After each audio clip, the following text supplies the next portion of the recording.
You're watching South Asia Newsline, and here are the top stories we're tracking for you on Friday, the 10th of November. India-U.S. hold 2+2 Ministerial Dialogue in New Delhi.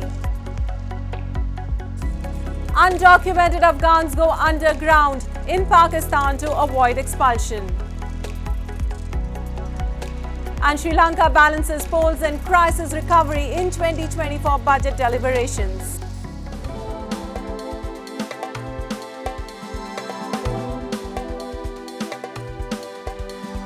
And now for all the details. India's Defence Minister Rajnath Singh and Foreign Minister Jaishankar on Friday held the 5th 2+2 Ministerial Dialogue with their American counterparts, stressing the need to further strengthen their friendship to be able to deal with urgent global and geopolitical challenges.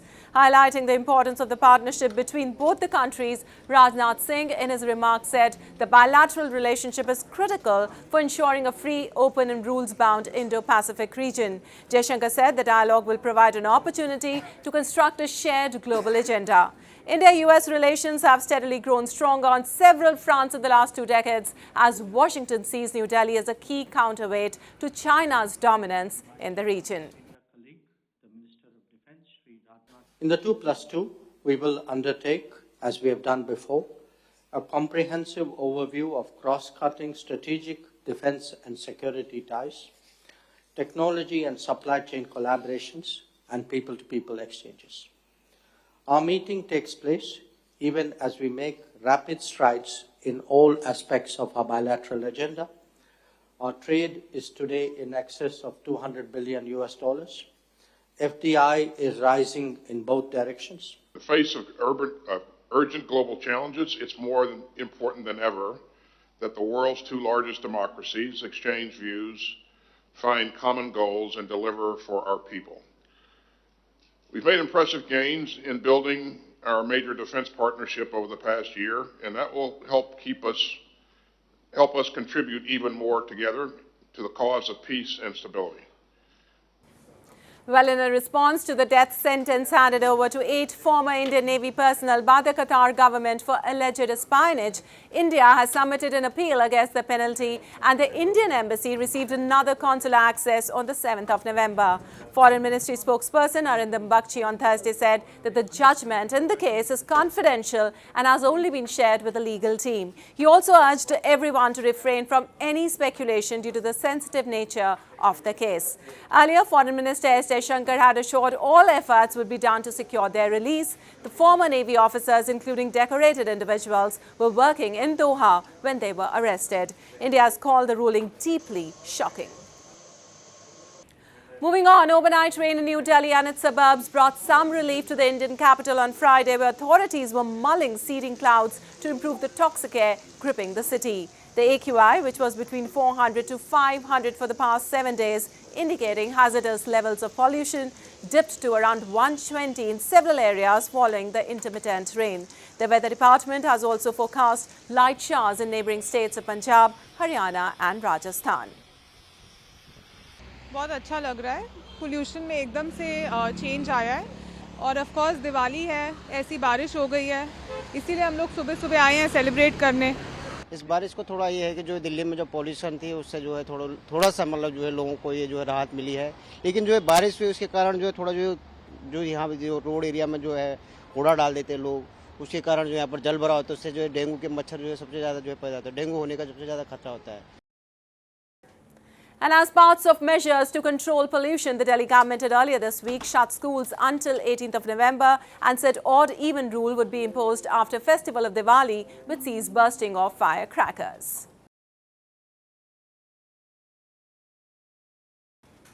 Well, scores of young school children in Gilgit-Baltistan held a protest recently against unreasonable fee hike while they continue to suffer amid shortage of teachers and lack of basic amenities. A report. Hundreds of school students in Gilgit-Baltistan took to the streets recently to protest the unreasonable hike in their school fees. The students complained that their schools lack even the basic amenities such as drinking water, and they have to sit in the open in the absence of classrooms. They also flagged concerns over shortage of teachers while complaining that some classrooms are filled with students beyond capacity. Dispenser खरीदते हैं तो उसका अपने staff room में रखते हैं। हमें पीने का हक नहीं है, क्या हम फीस नहीं देते? और फिजिक्स का टीचर हमारे पास नहीं है, एक आता है फिर जाता है, दूसरा आता है फिर जाता है। हमारे पास रेगुलर फिजिक्स का टीचर भी नहीं है। और जहाँ में साइंस लैब है, साइंस लैब के अंदर कुछ नहीं है, हमें कुछ समझाया नहीं जाता। हमें अंदर ठूस के बैल बकरियों की तरह देखो कि चुप करके छोड़ देते हैं। हमारा क्या फीस देने का मकसद ये तो नहीं है। Earlier, students of Karakoram University also held similar protest over unreasonable fee hike. The education sector in Gilgit-Baltistan has been in a dire state for the past many years, while Islamabad continues to turn a blind eye towards the occupied region. Moving on, many Afghans who fear persecution if they return to Afghanistan have gone into hiding in Pakistan to avoid being detected by law enforcement agencies following a government policy to expel undocumented foreigners. A report. Saleh Zada, Afghan singer, fears that his days of refuge in Pakistan are coming to an end as he does not have the required documents to stay in the country.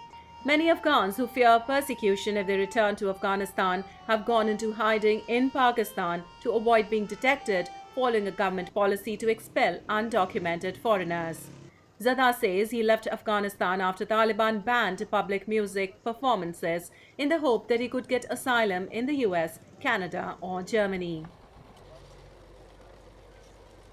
My life was totally in danger, so because of this I left all my dreams, all my things in Afghanistan. I left my families, whatever I have actually job, I left my job and I just escaped from Afghanistan.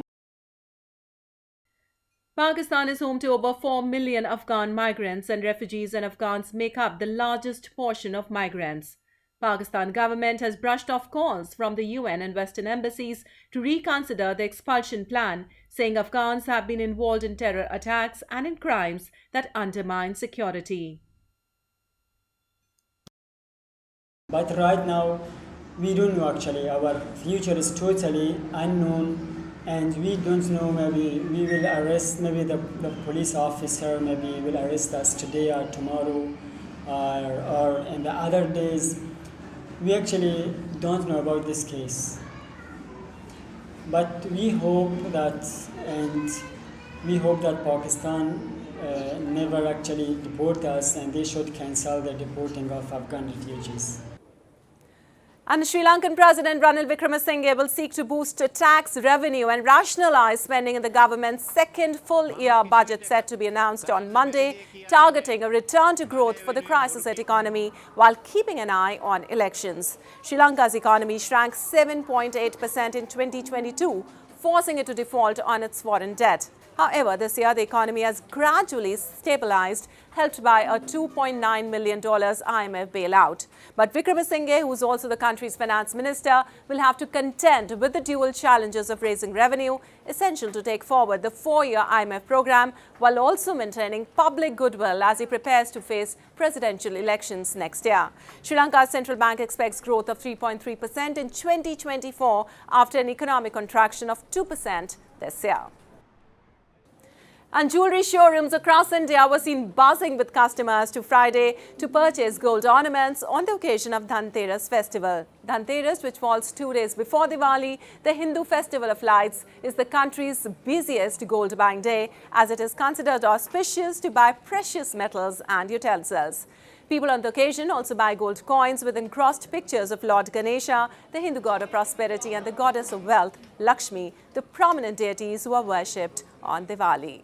It's Diwali, and if we buy new gold jewelry, and it's like inviting Aishwarya, the Lakshmi, into our house. And today is Dhanteras, so we thought we'll get nice gold jewelry, and they have exotic collection. While people also throng markets to buy decorative items, including earthen lamps ahead of Diwali, it is believed goddess Lakshmi comes into those homes that are clean and well lit. Diwali marks the return of Hindu Lord Rama to the city of Ayodhya after he defeated Ravan, the demon king of Lanka. Well, that's all in tonight's edition. We'll see you same time next week. Have a great weekend.